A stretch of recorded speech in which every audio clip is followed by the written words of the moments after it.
Welcome to 228main.com. This is Katie Leibman, the Director of Communications, reading the best of the blog to you. We never make decisions alone. No, we're not talking about all the different people we might consult when making a decision. We're not talking about the family members, loved ones, or trusted counselors in our lives that help us navigate the big stuff. Instead, we're talking about what happens in our own minds. We never make decisions alone because there are always at least 3 different versions of us in the mix. This idea has been explored by a number of researchers who study the psychology of happiness, and writer Laura Vanderkam has summarized it really nicely in her work. Basically, our decisions are always happening by committee.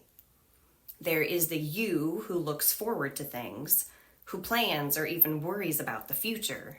That's the anticipating self. Then there is the you who is right here today, living life. That's the experiencing self. Then there is the you who gets to look back, reminisce, and savor memories. That's the remembering self.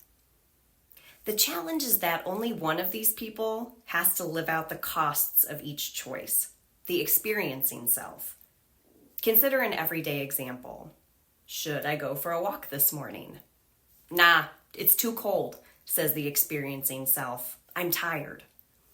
But think of how energized we'll feel after a walk, says the anticipating self.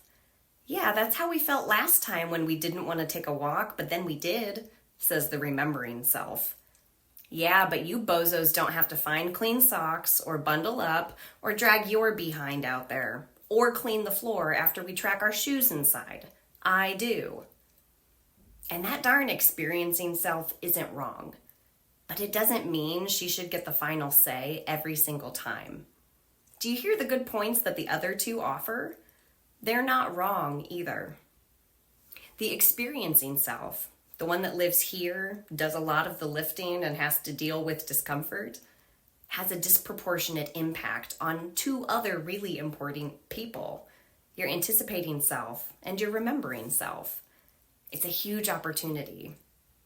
That anticipating self is teeing up some really good stuff for you.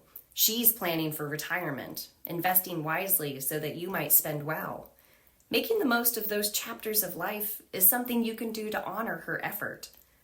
And the remembering self might be savoring your choices for decades. What kind of experiences do you want to give her to work with?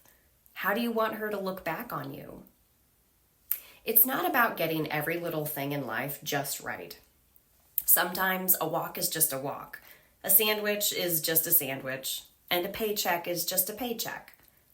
But from time to time, it's good to zoom out and see how these 3 people are getting along.